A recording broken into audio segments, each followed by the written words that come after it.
The sky is the limit to what I can have. Ooh, the sky is the limit to what I can have. I can have. Just believe and receive it. God will perform it today. Hey, hey. Just believe and receive it. God will perform it today. Well, good morning, everyone. This last week, I was really, something that kept coming back to me was this idea of faith, and what is that? You know, how do we experience it, and how do we live a life on this spiritual journey that is guided and directed and created, I think, through faith. And so the question kept coming to me in my meditation, well, what is that? What does it mean? What is faith really?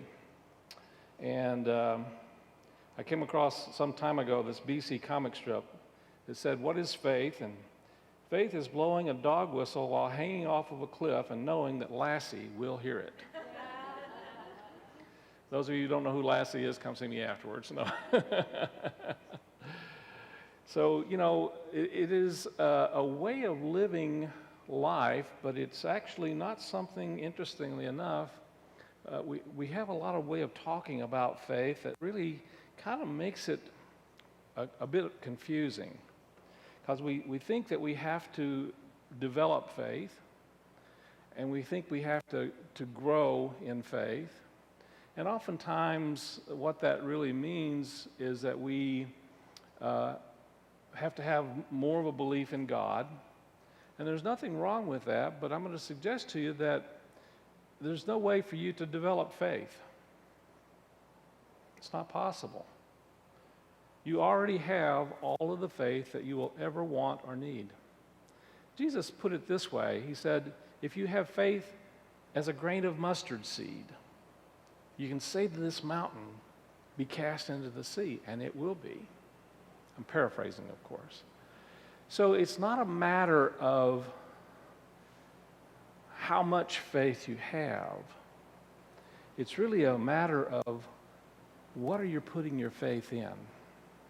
Because the reality is, faith is one of those powers, is one of those characteristics of the divine that is always everywhere present.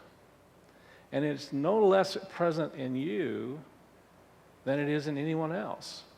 And it's not a matter of whether you have faith or not. It's a matter of what are you really focusing that energy, that consciousness of faith on. We have a tendency, interestingly enough, to use our faith in ways that are not necessarily serving us. But one of the things that we want to begin to recognize is that faith is one of the most powerful creative parts of our creative abilities. It's one of the most powerful aspects of our consciousness, and it is something that actually does act as a catalyst for bringing things into our experience from, you might say, from an inner way to an outer way. Napoleon Hill, in Think and Grow Rich, said faith is the head chemist of the mind.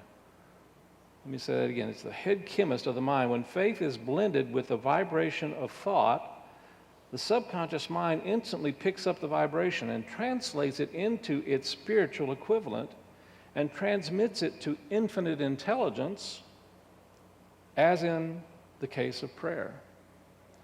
So in a sense, what we're really looking at is the ability to hold in our awareness, in our mind, a vision, an idea, a desire for something, a desire to experience something in some way that we're using to transmit it to that which is the source of all creation, so that it can really get a real clear sense of how we're wanting to direct the faith in our life, and then how we want to direct that creative power, that creative substance that Charles Fillmore talked about.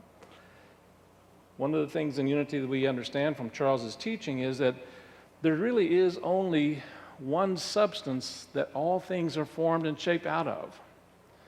You might say it's God's substance. It is the presence of the divine. It is the energy of the divine. And some people are able to see that more in terms of energy. It's kind of like I was trying to remember this musician's name. It'll come back to me in a little bit, but he's got a great song that he calls us God blobs. We're all God blobs. And if you think about it, it's kind of like the Play-Doh of the universe. God's substance is kind of like this Play-Doh of the universe that all things are shaped and formed out of. And you can do all kinds of crazy things with this Play-Doh. You can make all kinds of interesting experiences in your life in all different colors. And our faith is one of the things that allows that to use our imagination to make the form, but to bring that form from the invisible into the visible. Imagination is what gives it the form. Faith is what brings it into our experience in this physical world. And so Charles Fillmore called it faith is the perceiving power of the mind linked with the power to shape substance. And so partly faith is really having an assurance. Paul put it this way: it is the assurance of things hoped for and the evidence of things unseen. The assurance of things hoped for. So one of the key aspects of this is that feeling and that experience of assurance. And when we are in a place that we are having an assurance that what we want, what we desire, what we are wanting to experience more of is available to us, when we can really get into that sense and that feeling, that assurance that it is so, then we're using that faith faculty in a way that really will manifest in a way that we can consciously participate in and bring more of the good into our experiences. But one of the things I was talking about earlier is that we have a tendency, faith in many ways is like a spotlight. And we are going to bring into our energy and our awareness whatever we're pointing that spotlight on.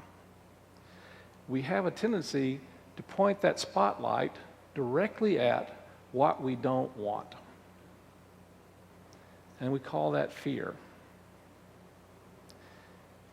There's a tendency to think that fear is something other than faith. And I'm going to suggest to you the possibility that it's the same thing. You're having faith in what you are afraid of. You're putting your energy toward what you fear. And as in Job, it says, what I have feared has come upon me. And so we're using the energy of faith in a way that it's not really intended and not beneficial for us to use. So the question really is, what am I putting my faith in? What am I putting my faith in?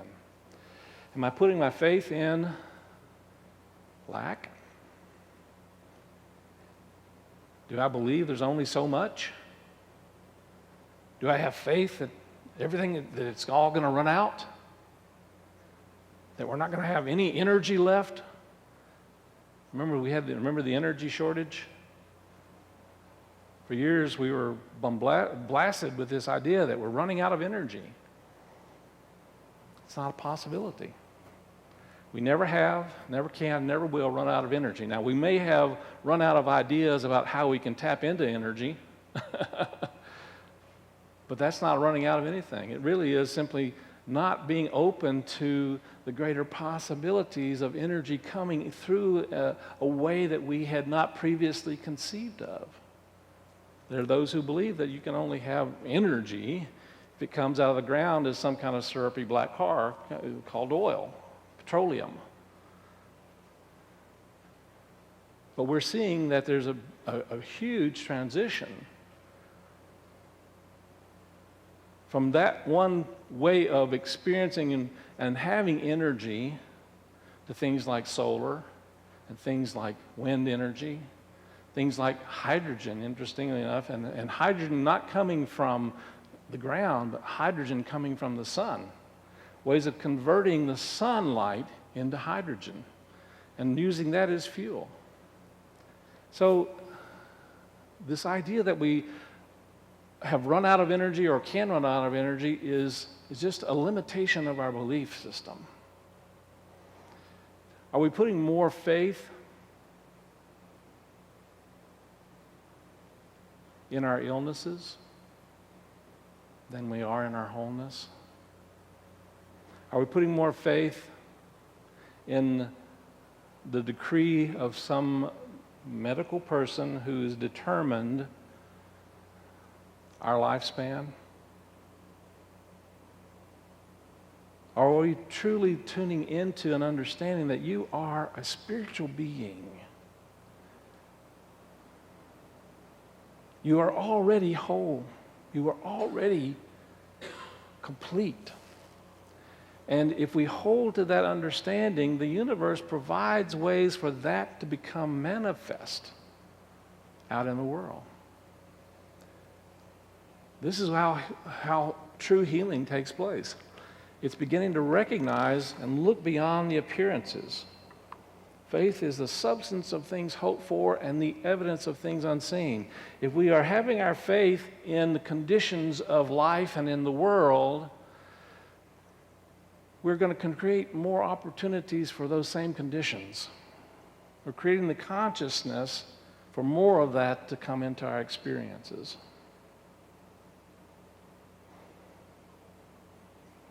I was reading in Matthew chapter 14, starting with verse 25. Jesus said, during the fourth watch of the night, Jesus went out to them walking on the lake. And when the disciples saw him walking on the lake, they were terrified. It's a ghost. And they cried out in fear. But Jesus immediately said to them, take courage, it is I, fear not. You know, he said that a lot. I don't know if you guys realize that. He said that a lot, fear not. I think personally that's one of the key elements of what Jesus was trying to show us and trying to teach us. You know, the Course in Miracles tells us that there's two things. There's love and fear. And it really is a matter of what we are putting our energy toward. Are we putting it toward love and grace and possibility? Are we putting it toward woe is me, limitation? Lord, if it is you, Peter replied, tell me to come to you on the water. Come, he said.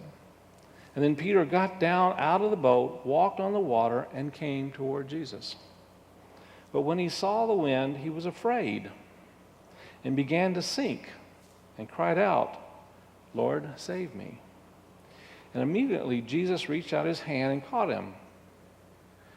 And this is an interesting point here. Most translations will say, you of little faith, why do you doubt? But as I began to look at that verse, I think it more accurately says, where is your faith? It's a different question. It's a different understanding. Jesus wasn't saying you have little faith. He was saying, what are you putting your faith in? Are you putting your faith in the waves and the wind and the storms of life? Are you putting your faith in a knowing that there's a presence and a power that is always reaching out its hand? Symbolically, reaching out the hand is just a symbol of a reaching out of the essence and the substance of the divine to lift us up and to support us and to be there for us. And we have that. We all have that, and we always have that. It's always available to us. But if we're busy focusing on trying to stay above the waves, we're not focused on what we need to be focused on. We're focused on the problem and not on the solution. And the more we put energy into the problem, we're inviting. The universe is just so loving. You know, God is so loving. I'll be honest with you that whatever we say we're going to do with our creative power and ability, the universe says, "Okay, here." And we'll allow that to the point where we begin to wake up and say, wait a minute, I'm really tired of doing it that way. I've done it that way for a long time, and it doesn't seem to be giving me what I really want to experience, which is more of my wholeness, more of my abundance in life, more of my experience of joy and love and peace and power. What if I just kind of shifted my perspective a little bit and began to focus more on an understanding and an awareness that I am in and of the divine, which means that I have all of that already within me. And know the truth of that. And Jesus immediately reached out his hand and caught him and said, why are you doubting? Why are you putting your energy into the doubts and the fears? Is that what you want more of? You want more of the doubts and fears?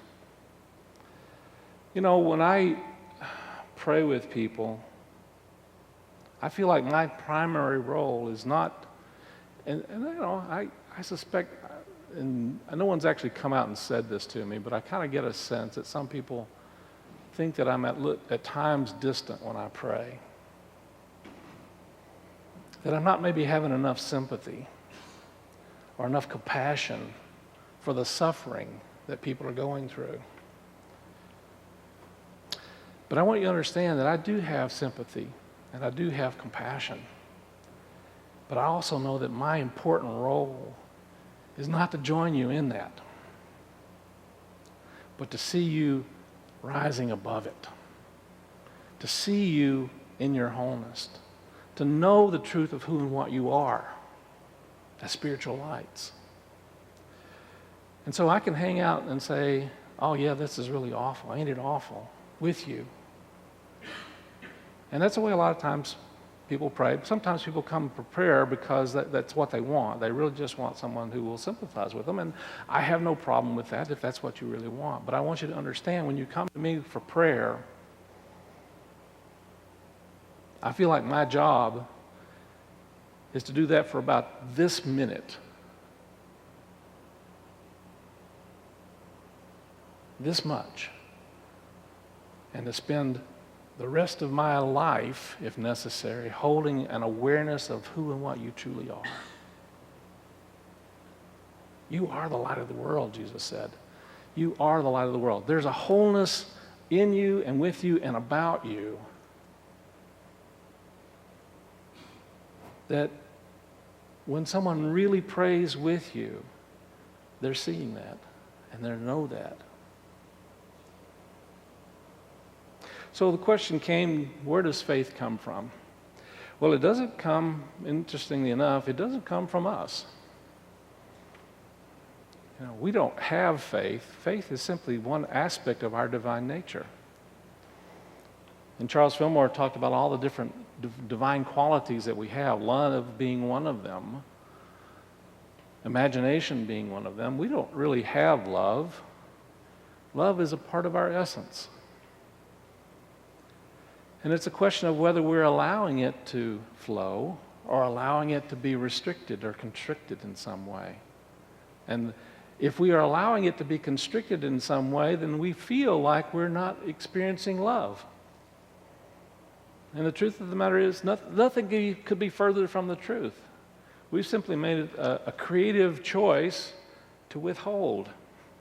And the very act of doing that, we're blocking that flow of divine love. One of the most valuable things for us to begin to understand is that faith is like that also. Love exists whether we're conscious of it or aware of it. So is faith. We have an unlimited amount of faith. But we also have to use that faith with another power, which is the power of will. And the power of will is the ability to make a choice. You have the ability to choose how you're going to work with and direct the faith that you have, that is a part of you, that is in you, that is a part of your unique nature. And when you make the choice to focus the energy of faith on an assurance of things hoped for, on an assurance of the greater possibilities of good, you become an instrument of that in your life. I came across this phrase some years ago, and it's actually, I found out it's actually from Samuel Taylor Coleridge, and it actually is more of a lyrical tool, a tool in literature. And the phrase is a willing suspension of disbelief. And I came across an idea, someone paraphrasing this, that faith in itself is a willing suspension of disbelief. It is a willingness to stop believing our disbelief. It's a willingness to stop believing those things that are not based in the truth. I had heard there's a difference between truth and facts. You realize that, don't you? I mean, here's a fact that you're sitting here in a chair, and it's a fact that I'm up here talking. That's a fact. But it's faith that anybody is listening. Can you tell the difference? I have faith that you guys are listening to this and hearing what's being said and hearing it in a way that is not just nice to have, but it's hearing on a deeper level in a way that will move you in such a way that it will affect not only your life, but the life of those around you, the life of the people and the world that you touch.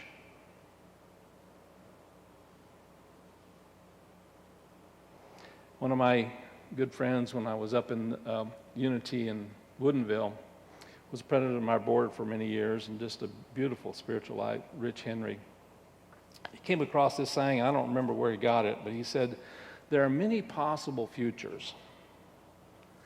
The one that is to be is up to me. I'm going to say that again. There are many possible futures. The one that is to be is up to me. And it's up to me because of how I am using my ability to choose how I'm directing that beam of faith in my life. Am I putting it into all of the gloom and doom? Or am I putting it into a greater possibility of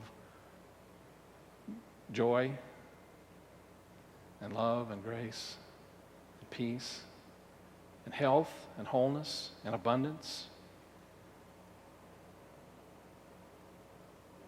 In Hebrews chapter 11, verse 1, it says, now faith is being sure of what we hope for and certain of what we do not see. It's an interesting, different translation.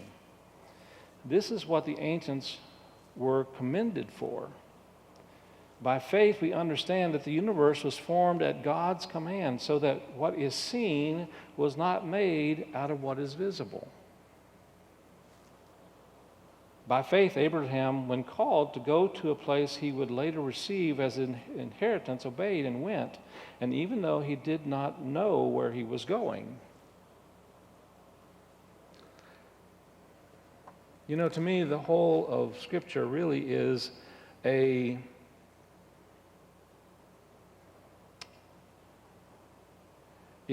way of helping us to understand not just that we are to believe in a being up there, out there, but there's a power available to us. And that if we utilize it and we practice it and we work with it, we're not really changing the energy of faith. What we're doing is using our will to allow ourselves to know that we have the power to direct that energy of faith. And so I ask you this question. How are you directing your energy of faith today? How are you directing it in your life? Gandhi once said, faith is not something to grasp, it is a state to grow into. And you grow into it because it's already available to you. It's like the soil of your being. And you grow into that soil, and it is something that actually you draw forth from it the nutrients that are necessary for you to live the wholeness of your being, to live your possibility.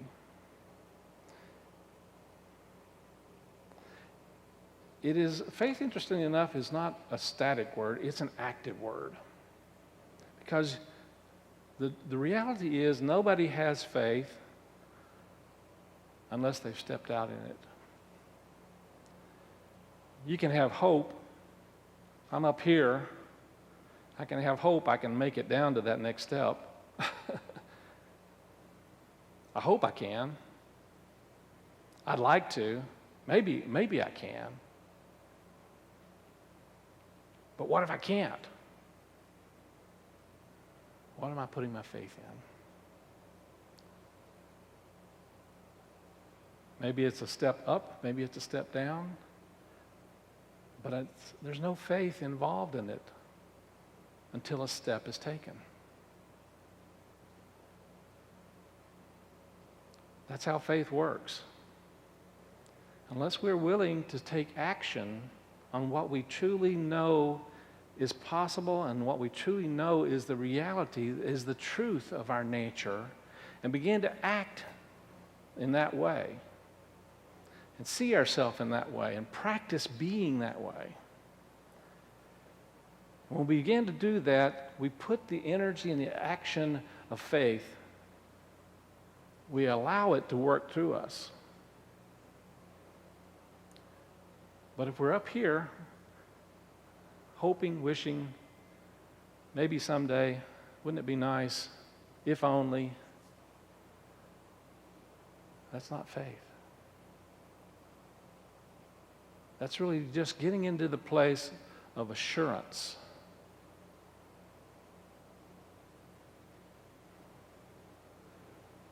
I think that's probably enough homework for today.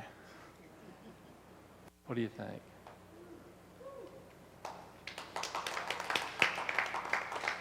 I'm inviting you to think about, to hold an awareness of, to use the power of will to shift wherever you're putting your faith that's not working and not serving you and the world in some way, to make that shift. And then take that step. Whatever that step is. Have faith that you'll be given the step. You'll know the step when you need to know it, and when it's available to you, and when you're ready for it.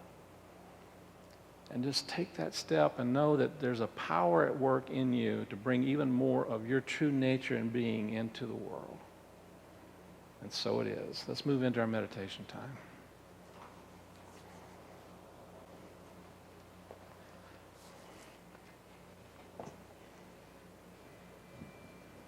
I needed to hear that.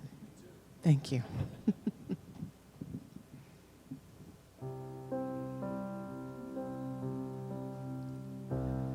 There is a sweet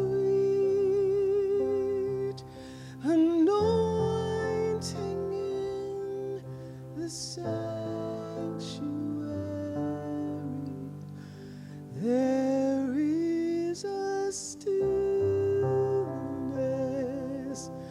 in the atmosphere.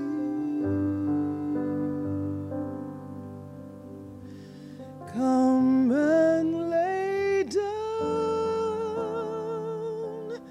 the burdens you have carried, for in the sanctuary, God is here.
nice deep breath and just breathe into that heart space.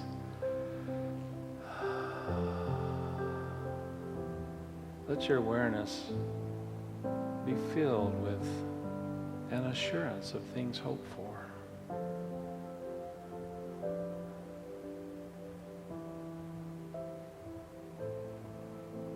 If there is more health for yourself or for another, see that already so, and know the truth of the wholeness of spirit in you and in the other.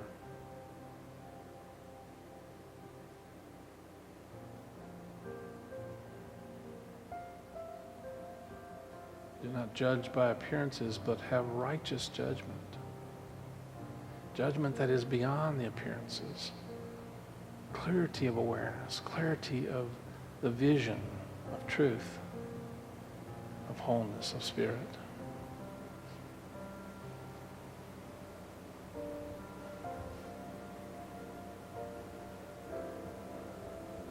If there is a desire to experience more love, stop looking for it. And just allow yourself to send love to yourself and out into the world. And just know that you be love.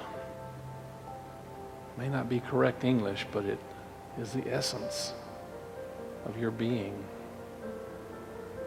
Be love, for that's what you truly are.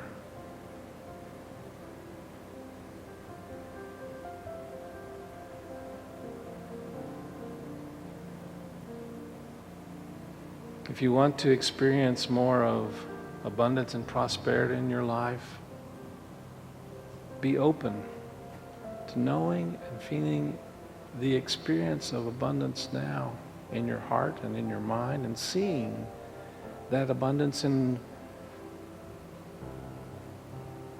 right and perfect ways.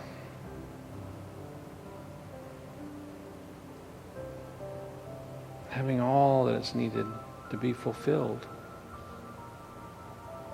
whole and complete.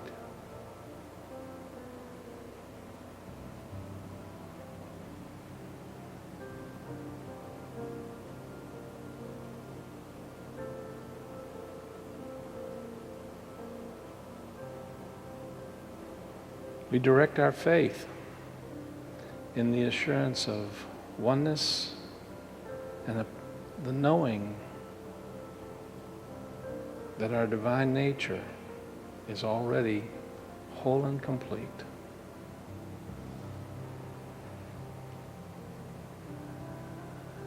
Feel the feelings that it is already so. Know the assurance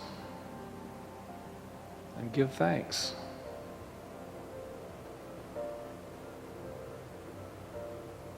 And so it is. Take a nice deep breath now. Let your awareness move back into this room, this time, this place, knowing that you are focusing faith in truth. And so it is. Amen.